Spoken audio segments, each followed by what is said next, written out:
Hi there! Here, we turn psychology books into clear, thoughtful audio journeys so you can understand the mind one idea at a time. Feel free to subscribe for more. Let's dive in together. Welcome to the debate. Today we're engaging with a text that really sits on this uncomfortable razor's edge between the absolute darkest abyss of the 20th century and the highest peaks of human resilience. We are dissecting Viktor Frankl's Man's Search for Meaning.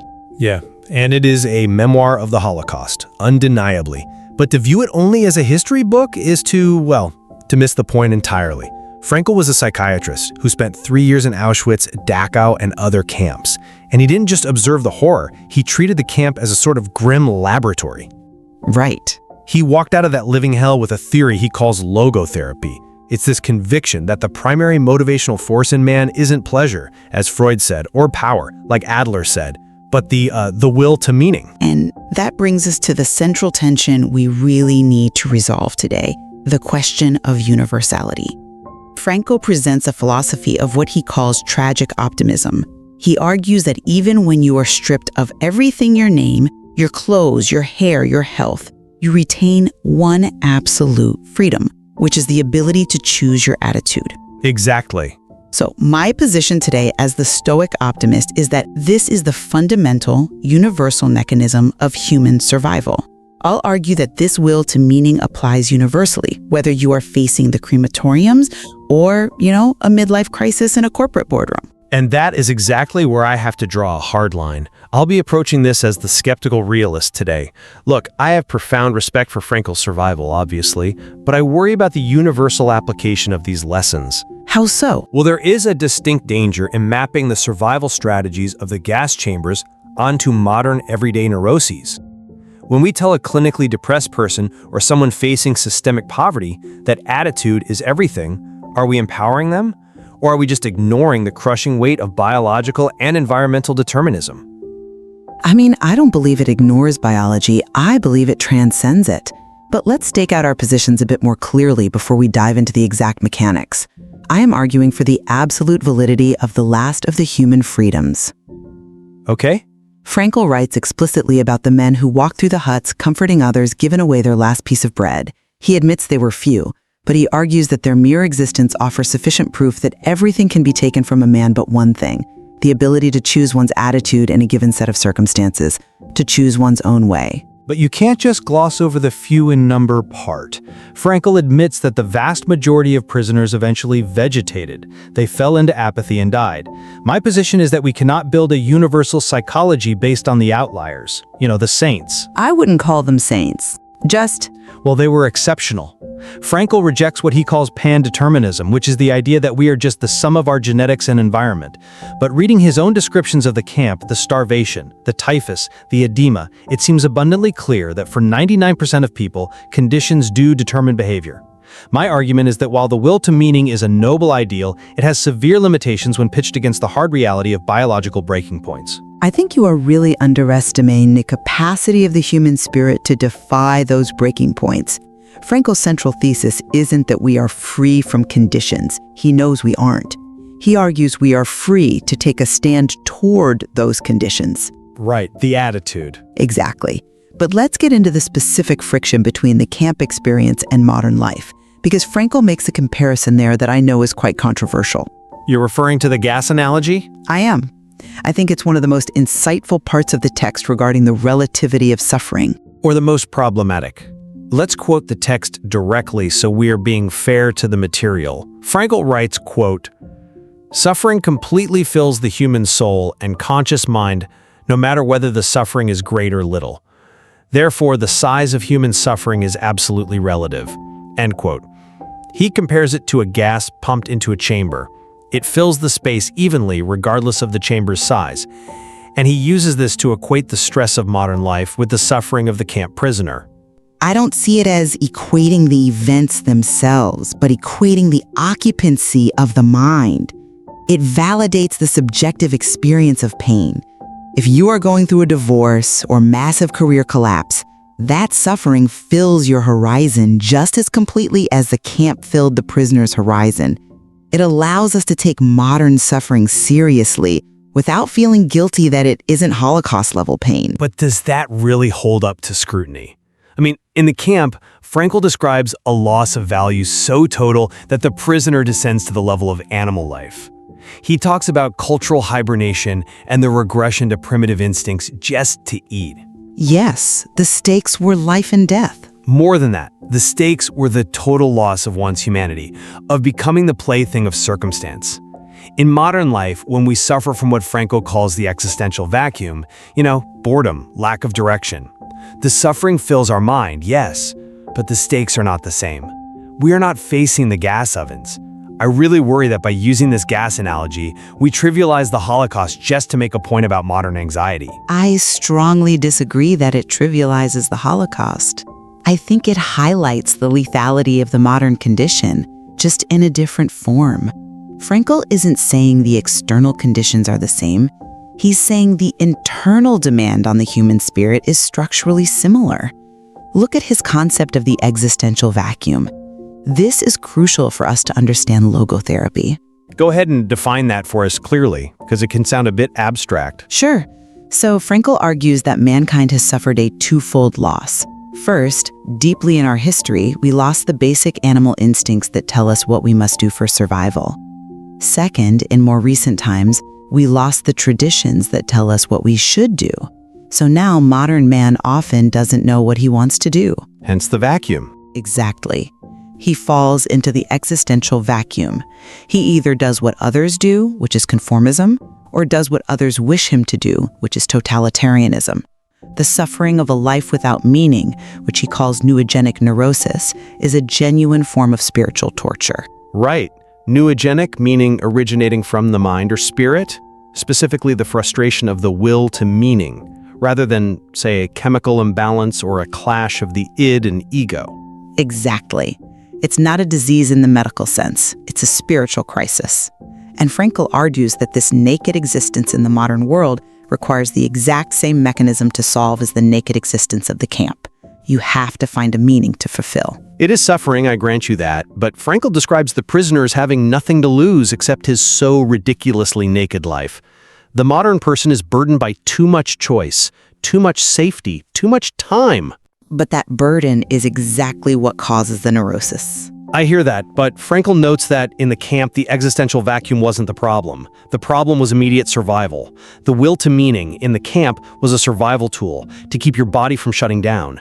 In modern life, the will to meaning is often a luxury pursuit. When Frankl treats a diplomat who hates his job, he treats it as a spiritual crisis. That's valid, but comparing that unhappy diplomat to the prisoner who's lost his name and become a literal number, it feels like a massive category error. It only feels like a category error if you strictly look at the outside context. If you look at the internal pathology, the rot is the same. The diplomat who sees no purpose is decaying, just more slowly. Frankl notes that in the camp, the prisoners who lost faith in the future, their future, were doomed.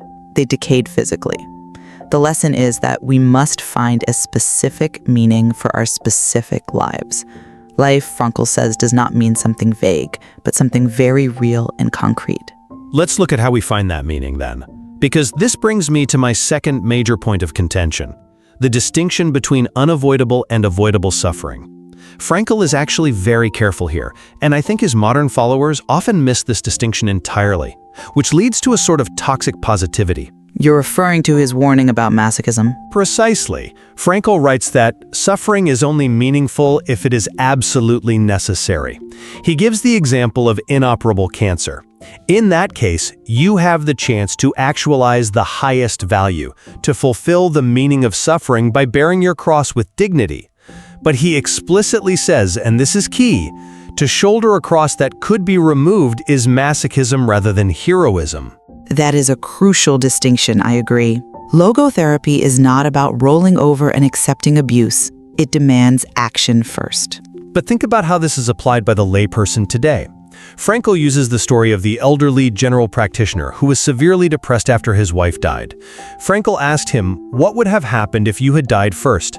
The doctor realized his wife would have suffered terribly. So Frankl reframed his suffering as a sacrifice. He was paying the price so she didn't have to. The suffering ceased to be suffering because it found a meaning. It's a beautiful example of reframing. He didn't change the fact of the death. He changed the attitude toward the pain. It is beautiful. But in the real world, how many people stay in abusive relationships, or soul-crushing jobs, or fixable poverty, telling themselves they are bearing their cross, just like Viktor Frankl says, when they should actually be changing their situation? The line between unavoidable suffering and just a fear of change is incredibly blurry. That is a real risk, but that is a misapplication of the text, not a flaw in the philosophy itself. Frankl is clear that we must wrestle with fate when we can, but we also have to acknowledge that there are large swaths of human experience that are simply unchangeable. Like grief, as you mentioned. You cannot change the fact of death. You cannot change the past, the granaries of the past, as he calls them. In those moments, the only variable left is your attitude. Dostoevsky said, "There's only one thing that I dread, not to be worthy of my sufferings." That is the standard Frankl is holding us to. Being worthy of your sufferings, it's an incredibly high bar. It is the highest bar. But Frankl argues it is accessible to everyone. He discusses 3 ways to find meaning. 1, creating a work or doing a deed. 2, experiencing something or encountering someone, like love. But the third, the attitudinal value, which is how we face unavoidable suffering, is the highest. He mentions the young invalid who knew he would die and watched a film about a man waiting for death courageously. That boy found meaning in mere existence.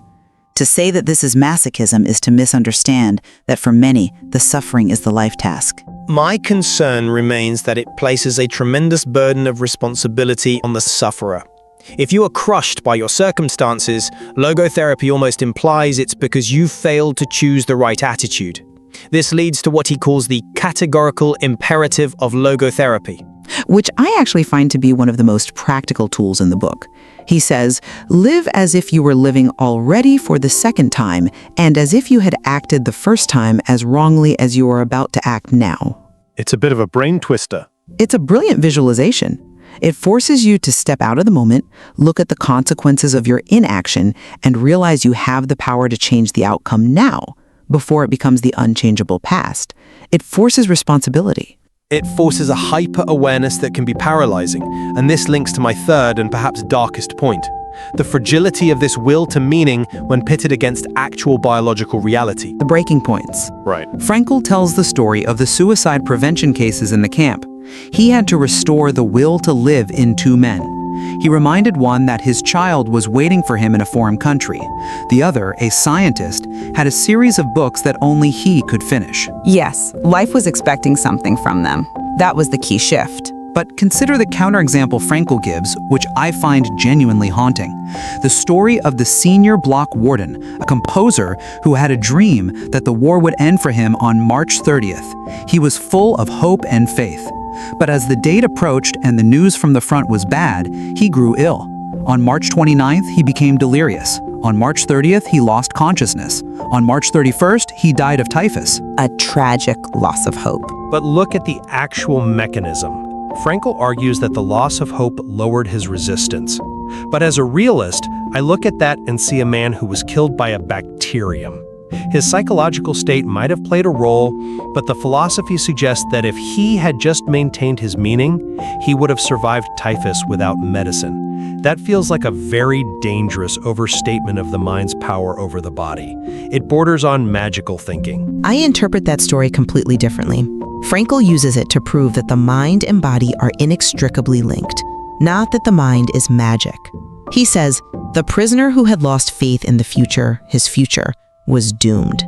The physical collapse followed the spiritual collapse. The lowered immunity was a direct result of the loss of the spiritual hold. This isn't magical thinking. This is psychosomatic medicine, which Frankl was a pioneer of. But you're implying choice with or maybe none. Sometimes the typhus just wins. I'm implying connection. The man didn't just die of typhus. He died because his body gave up the fight against the typhus, when his mind gave up the fight for freedom.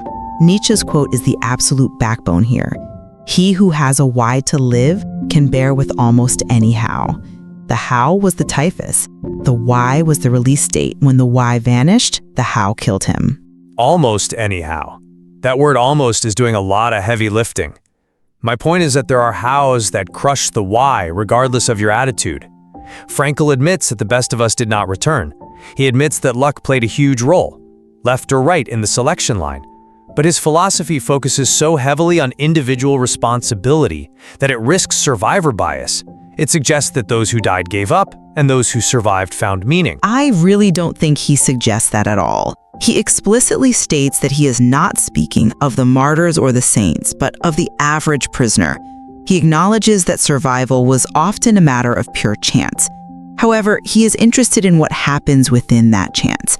He asks a terrifying question: has all this suffering, this dying around us, a meaning? For if not, then ultimately there is no meaning to survival. That's a heavy thought. If survival is just luck, then life is meaningless. He is arguing that we must find meaning regardless of whether we survive. That is what he calls the super meaning. And the super meaning is a leap of faith. He asks if the human world is the terminal point in the evolution of the cosmos, or if there's another dimension where the question of ultimate meaning is answered. That is a religious or metaphysical claim. It's not a psychological one. It's a spiritual claim, and logotherapy dares to enter the spiritual dimension. Frankl criticizes traditional psychotherapy for treating man as a machine to be fixed, just adjusting the gears of the ego and id. He sees man as a being reaching out for meaning. He asks the prisoners to imagine that someone is looking down on them, a friend, a wife, God, and expecting them not to disappoint. That isn't just religion, that is a psychological technique to induce resilience. It leverages our social nature to keep us upright. It is effective, I grant you. The scene where he speaks to the men in the dark hut, trying to restore their courage, is incredibly moving. He quotes Nietzsche, he speaks of the future, he speaks of the past. But notice the reaction. He says the men thanked him with tears in their eyes. But he also notes in other parts of the book that many prisoners were too far gone to care. They had succumbed to cultural hibernation. I suppose my reservation remains that this philosophy requires a certain level of cognitive function that trauma often destroys. You can't choose your attitude if you are in a state of psychotic break or profound starvation-induced delirium. And Frankl, as a neurologist, would entirely agree. But he is writing for those of us who do have that capacity. He is saying, as long as you have a shred of consciousness, you have the capacity to decide. Even if it is just the decision to not run into the electric wire, to not commit suicide. He talks about the provisional existence of the camp life, the uncertainty of the end. He argues that those who couldn't see a goal, an endpoint, decayed. They lived in the past. To survive, you have to live for the future. It is a peculiarity of man that he can only live by looking to the future. That I agree with. The loss of a future is the loss of the self. But Frankl also offers a very interesting counterpoint to the future obsession. He talks about the past not as something dead, but as a granary. Yes, this is perhaps my absolute favorite concept in the book. Having been is the surest kind of being. It's a fascinating inversion. He says that usually man looks at the stubble field of transientness, the things passing away, and misses the full granaries of the past. He argues that everything we have done, every thought we've had, every suffering we've endured, is safely stored. Nothing can be undone. It is the ultimate antidote to nihilism. If the past is real and eternal, then no life is ever wasted. Even a life cut short in the gas chambers has been. It has actualized values. This is why I argue for the optimism of this book. It redeems the past. It tells us that our actions matter not just in the moment, but forever. It gives weight to the present moment because the present is the mechanism by which we fill the granaries of the past. It is a comforting thought, but it brings us right back to the central tension. Frankl's tragic optimism asks us to say yes to life, in spite of everything, pain, guilt, and death. He creates a triad. Pain is turned into achievement, guilt is turned into self-improvement, death is turned into an incentive to responsible action. My skeptical side sees this as a rigorous mental gymnastics routine. It requires constant active reframing. It is exhausting. Life is exhausting. Frankl never promised happiness. That is the great modern delusion that we ought to be happy. Frankl quotes Edith Weisskopf-Joelson, saying that mental hygiene philosophy stresses that people ought to be happy, which makes unhappy people ashamed of their unhappiness. That is very true today. Logotherapy says you don't have to be happy, you have to be meaningful. If you are suffering, don't try to be happy. Try to be worthy of the suffering. It relieves the pressure to be positive and replaces it with the pressure to be responsible. I can accept that. The removal of the happiness mandate is perhaps the most practical application of this book for the modern reader. If we stop trying to fix our unhappiness and start trying to use it, we might actually find some stability. But I still hold that we must be gentle with this. We cannot walk up to someone who is grieving or clinically depressed and simply demand they choose their attitude. That is a weaponization of Frankl. I completely agree. Frankl himself was a doctor. He treated patients with compassion, not judgment. He didn't preach, he asked questions. What is life expecting from you? What prevents you from committing suicide? These are questions that guide the patient to their own discovery. He describes his role as an eye specialist, not a painter. He wants to help you see the world as it is, not paint a picture for you. And as we wrap up, I think that is the fair middle ground. We must see the world as it is, including the biological and environmental horrors that can crush us, but we must also look for the potential meaning that waits to be actualized. I remain a realist. I believe there are breaking points where the will to meaning simply snaps, but I acknowledge that Frankl provides the best possible armor against that breaking point. And I remain the optimist.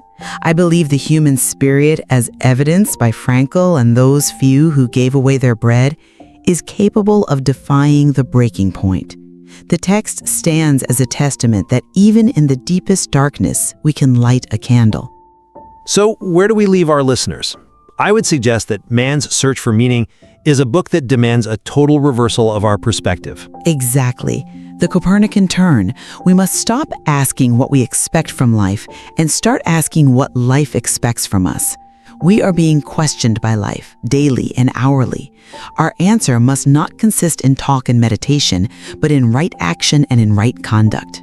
And sometimes that right conduct is simply enduring, bearing the cross, and knowing that even if we fail, even if we suffer, the fact that we existed and that we tried is stored in the past, safe from transitoriness. Having been is the surest kind of being.